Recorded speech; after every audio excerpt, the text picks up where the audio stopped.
If you're looking at doing bigger tires and wheels and weird offsets on your LX570, this might be the video to watch for you. That doesn't look like it's gonna fit. All right, check it out. Here's what it looks like. The weird smile.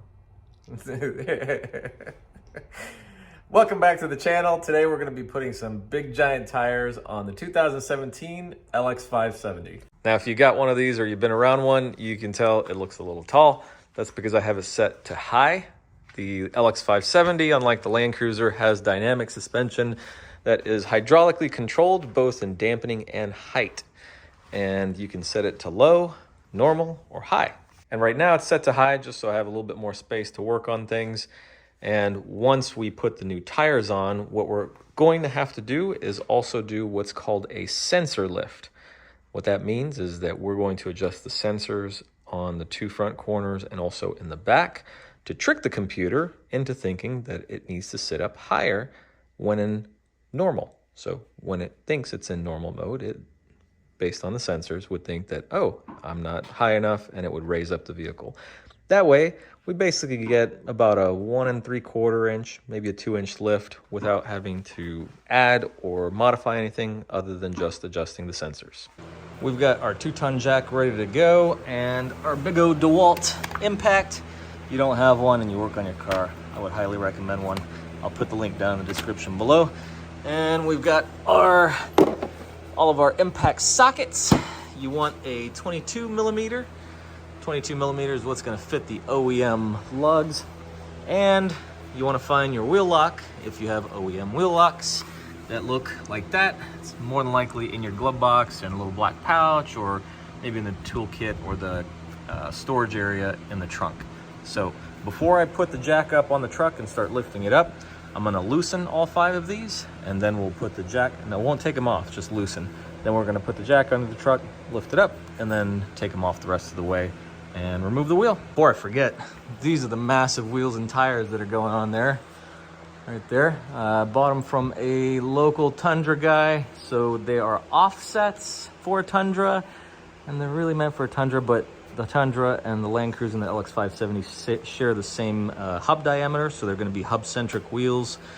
And my biggest concern is the offset's going to put the wheels and tires a lot further out. I'm assuming probably, I'm going to guess probably 1/2 inch out from the side. It'll probably look really cool, and I'm estimating the back will be okay on. What I'm really worried about, and we might have to do some massaging of some of the plastics. So up here, we'll more than likely have to use a heat gun to push these plastics forward a little bit. And we'll have plenty of clearance on the suspension because the offset's gonna push the wheel and tire out. And back here, just like on my LX570, we'll use the heat gun to push these plastics back. But you can only do that up until a certain point because this body mount is right here. You can see you can push the plastics back about 1 inch, which will give us lots of clearance. But with the offset pushing the wheel further out, when that wheel turns, particularly this way, right, the back edge into the vehicle, it's going to put this outer edge of the tire right up on top of that stuff. So we'll see how much clearance we end up with. If you're looking at doing bigger tires and wheels and weird offsets on your LX570, this might be the video to watch for you. Doesn't look like it's gonna fit. It what? That doesn't look like it's gonna fit. No? So that's the tire. And I'll tell you a couple of measurements here in a sec. Okay, so that's the tire and the wheel, obviously. You can see the size difference. These are 295/70 18s with the Toyo wheels, or with the Toyo Open Country tires on there. The spec on the measurement for these brand new is 34.3 inches in inflated diameter. So this is a 34.3 inch tire. And this one, the OEM, I have to look up the specs. That's the OEM Dunlop tire, but I think that's I want to say a 31-ish inch. And you can see the height difference there. Huge, right?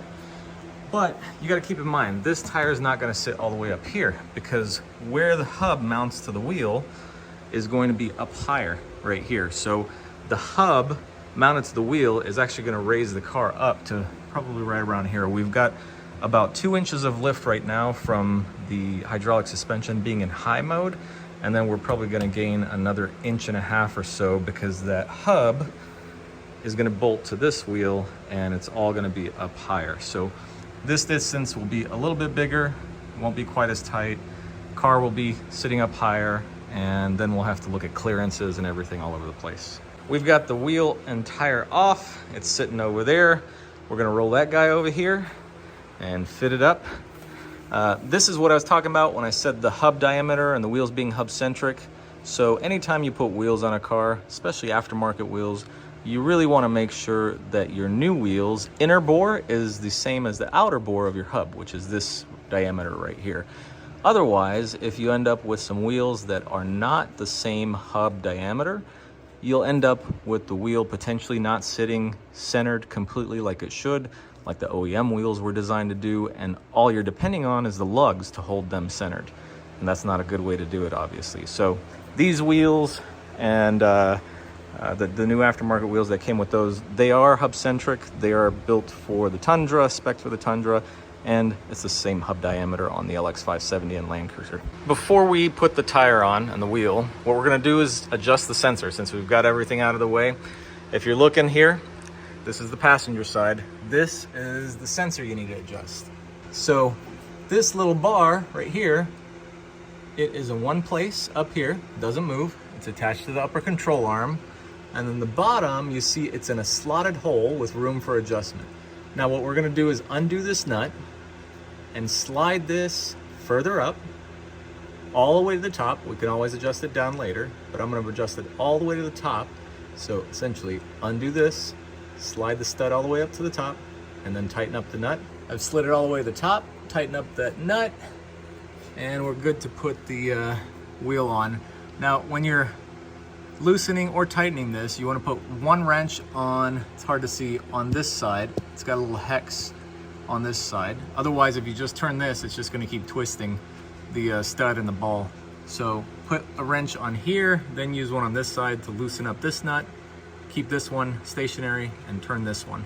Loosen it up, slide it up, tighten it up. I showed it the opposite of the direction it needs to go earlier. Let's see. So you see where that guy is? So you need to put the stud all the way at the bottom of that bracket, so all the empty space ends up at the top. I had done it the other way, and I basically put it on low. So if you take the stud, you undo that nut, and you put this all the way at the bottom of the bracket, that'll raise it up as much as possible with just the sensor lift. Let me show you where the sensor is for the rear. So that is the driver's side. That is the passenger side. This is the spare tire right here. So come past the axle, and right here, that is the sensor right there. So what you want to do, just like the front, put a wrench on this side to hold it, and then undo this nut, and then slide it all the way up in that slot. Then once you do, it'll be in the highest mode possible. Then you'll want to drive it around, and you can make adjustments to the back and the front later on.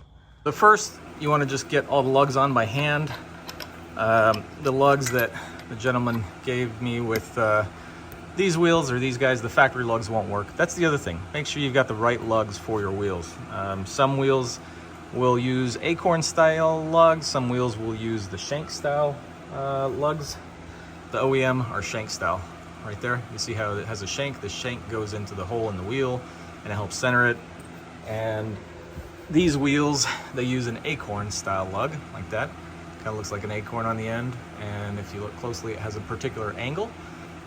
There are different angles of acorn style lugs, so just make sure whatever wheels you're buying, look up the specs and get the correct lugs for it. So anyway, I got these all hand tight. Now I'm gonna lower the truck down, get the jack down on the ground, and then go through and tighten them all. Let's see a wide angle view of this thing. It's up in the air, it's not down on the ground. All right, you wanna put it down gently? Go ahead, you're good. All right, you can go fast. All right, there's not as much poke as I thought. It doesn't stick out as far as I thought it would. That actually might look pretty good. I mean, I think it'll definitely look good, except you think Mama will like it? No, she'll hate it. Yeah, Mama won't like that. It's a good thing this is not her car. Tube put on. All right, you wanna lower it? Yeah. Don't raise the handle too much. You can raise it about halfway. And let's get it lowered.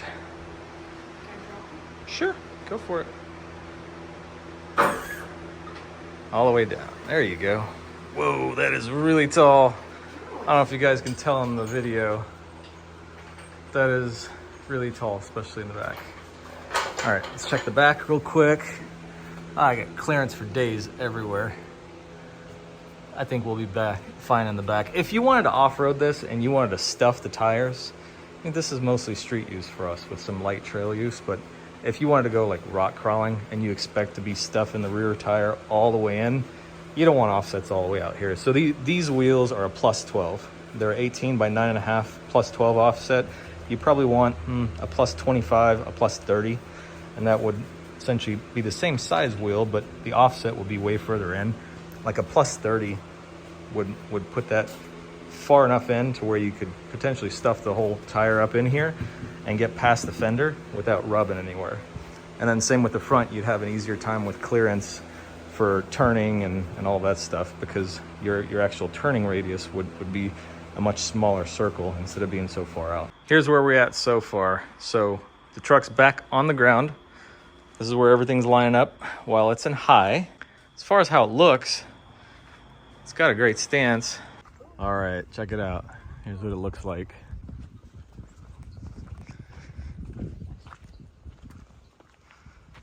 What do you think? Should I go back to stock wheels? I did remove the rear mud flap that goes right here. It's that piece of plastic that kind of wraps around here, goes, kind of sits like right there and comes down under. You just undo this bolt, and then there's one more bolt back here. Take that plastic piece off and then put these two bolts back on to make sure that this piece stays on securely. That I took off. Everything else is still exactly where it was before. Now I can show you where it's rubbing. It is mainly, it's hard to see. So from right about here, all the way, you can see kind of the rub marks right there, all the way till right, it's hard to see, till right here. Now let me show you the one that's a little bit tougher. Not a hard fix, but not everybody would want to modify it, and I'll show you why. It is up in here. Now this is the body mount.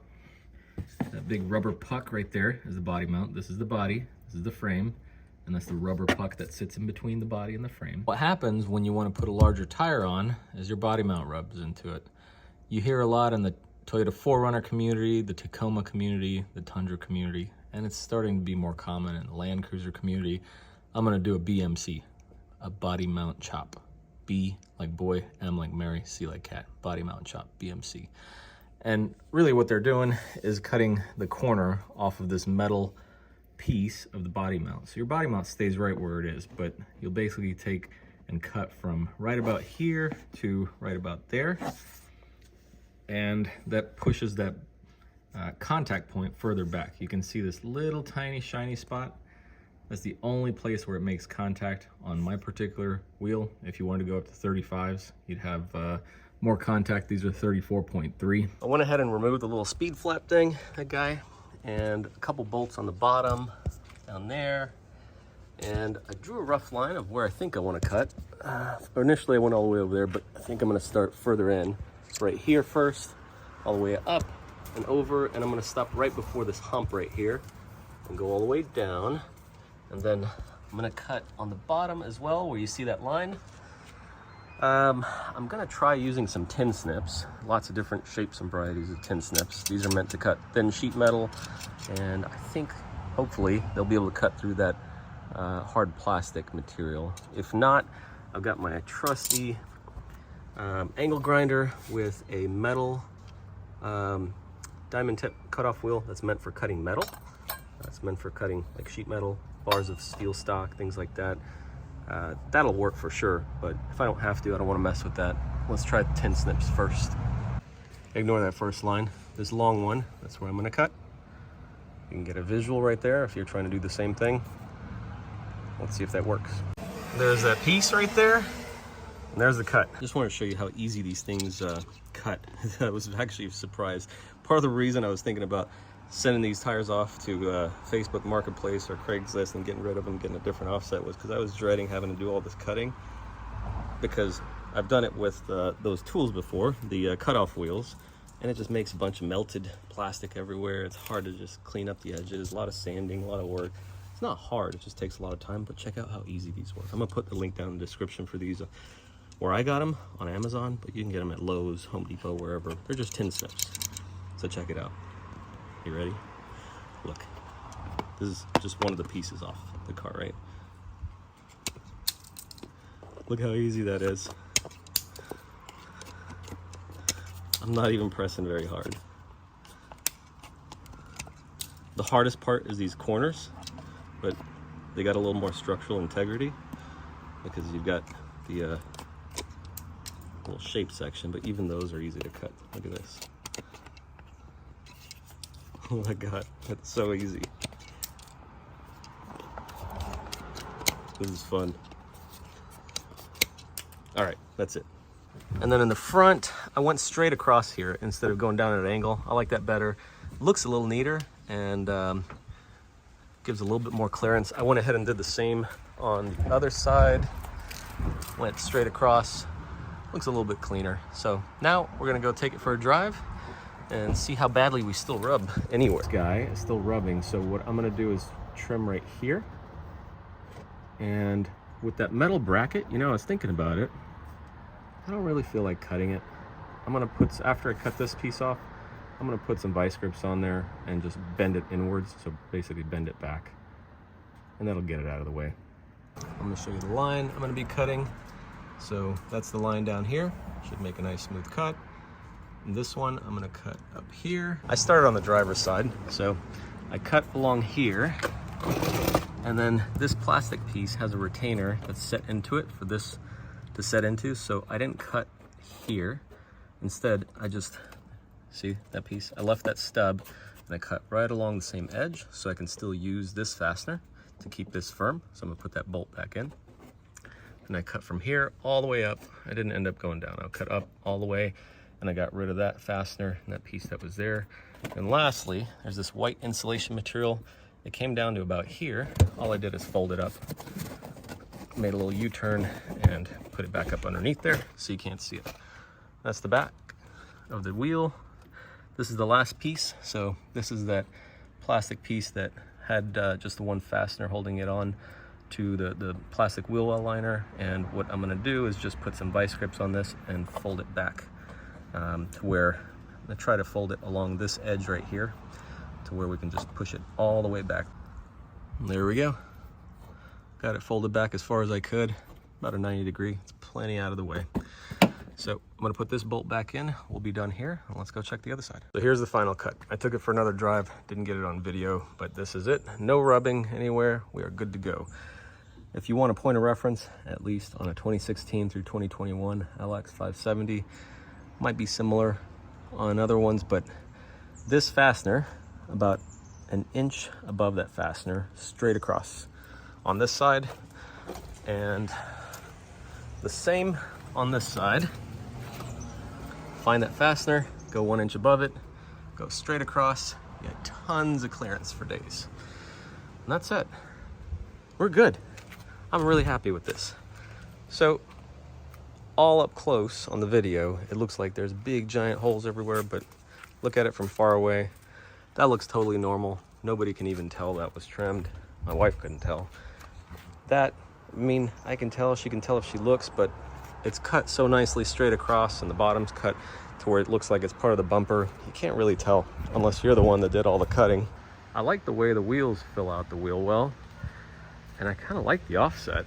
It just puts them just barely outside of the body line, as you can see. So they're not poking out too much and they're not too tucked. I like that look. It's just these black wheels. Maybe because the truck's dirty. Wheels are dirty, tires are dirty. I'll wash it, see how it looks. Here's from the back view. Ooh, I do like that back view with the rear tires the way they sit. Just to review again, Tires are 295 70 R18s. They're Toyo open country all-terrains, open country ATs. The wheels are Black Rhino. That doesn't really matter, but the measurements are 18 by 9.5, 18-inch diameter, 9.5 wide, with a plus 12 offset. If you wanted less cutting and less issues and you want to run the same exact tire size, what I would recommend to you is get a plus 20 offset. Plus 25 will put them either further in. I would do a plus 20. That means it'll be 8 millimeters further in. So there'll be 8 millimeters further tucked inside. You could do a plus 25, which is a lot of what a lot of people recommended to me. I think plus 25, so that'll be versus a plus 12, that'll be an additional 13 millimeters further in. And that'll get the tires tucked way in there. And I think at that point, you'll have very, very minimal rubbing. More than likely, you'll just want to use a heat gun to massage some of those plastics in instead of cutting any of them. But even with the plus 12 sticking out so far where they are, I am pleasantly surprised that there wasn't a lot of work involved to get these to fit. There we go. Can you fit 34.3 inch tires on a 200 series? Yes, you can. No heavy modification required, especially if you have an LX, just the sensor lift. You don't even have to get new springs or spacers or anything. No suspension mods at all, other than the sensor lift. 34.3 inch tires do fit. 35s may even fit. You know, I think, to be honest, I think 35s would fit. With 35s though, you would have to chop the corner of that body mount. We're gonna do a quick car wash here at good old Rudy's Barbecue. A little fast touchless car wash. This thing hasn't been washed in months, poor guy. I would wash it at home, but I don't have time today. Let's see if this thing looks any better with those black wheels once you get just a quick wash. It's not gonna be as nice as what we would do at home, but let's see. I almost forgot. Anytime you mess with the AHC sensors to do a lift or to lower it, make adjustments, whatever, you always need to get an alignment afterwards. You're messing with the suspension geometry as far as what normal height is, and your alignment, even if you don't realize it, is always gonna be slightly off. So in my case, I went to max height on the sensor lift, and when I'm just coasting or if I'm on the brakes, you can tell everything's straight, but as soon as I hit the gas and it unloads the front suspension a little bit, so you hit the gas and the truck kind of leans back a little bit, especially if you're heavy on the pedal, I can tell it starts veering off to the right. So you need to go get an alignment tomorrow. Not a big deal. But in your case, if you do make any adjustments to the AHC sensors with different tires or same tires, doesn't matter. Always go back and get an alignment done so that you're not causing extra wear on your suspension and on your tires. More thing I noticed here as I'm driving around just now is the stiffness of the suspension. So whenever you set the AHC sensors to give yourself additional height, it also increases the pressure in the hydraulic system and the shocks. So you're not getting as soft of a ride, even though you're getting the height. So there's that, plus the fact that these big open country AT tires, they are E-rated, so they have much thicker sidewall, and I've got more rubber than I do wheel. Before I was on the 21-inch wheels with skinnier tires. Now I'm on the 18-inch wheels with a lot more sidewall. So I don't know if that's adding to the stiffness of the ride or if it's making it smooth a little bit. But instead of normal mode for the AHC, as far as how it measures the ride quality and the stiffness and all that, you got Sport, Comfort, Normal, and Sport Plus. Now I usually leave it in normal, but now I've got it in comfort, and I think that's my preferred setting. Before normal was my preferred setting, but now in comfort, it's back to be a pretty comfortable ride. Nice and smooth. You got that really comfortable AHC feel versus shocks and springs, and I'm pretty happy with it. For a minute there, I was thinking, oh man, I'm gonna be stuck with a pretty rough ride, but just putting it in comfort, smooth it out, happy with it. I think we're good to go. Here it is after the drive-through car wash. A little bit better with the black wheels. I guess they just got to grow on me. I just need to really thoroughly detail this thing. Yeah, I'm still not sold on black wheels. At least it's clean. Not clean, but cleaner. All right, love y'all. See you next time. Oh, and for some of you that do park in a garage, yes, it does fit. So got about, what is that, 1.7, 2 inches maybe from the sensor lift. Got another, inch and a half or so from the tires, which are give or take about 3 inches taller than the factory ones. And I still clear with plenty of room in the garage. Can probably go up another 2 inches and still clear. But at that point, you might start cutting it real close to parking garages underground and stuff. So this is still really good height. It's surprisingly, it's shorter than my, I had a 2022 GMC Sierra AT4. So it's the AT4, the 4-wheel drive, and it's lifted a little bit from the factory. That one, it was about this far from hitting at the top. It was not fun parking that thing in the garage. It's with these, no problem at all. All right, I'll let you go now. Back to life. Bye-bye. Thanks for hanging out with me and watching. See you next time.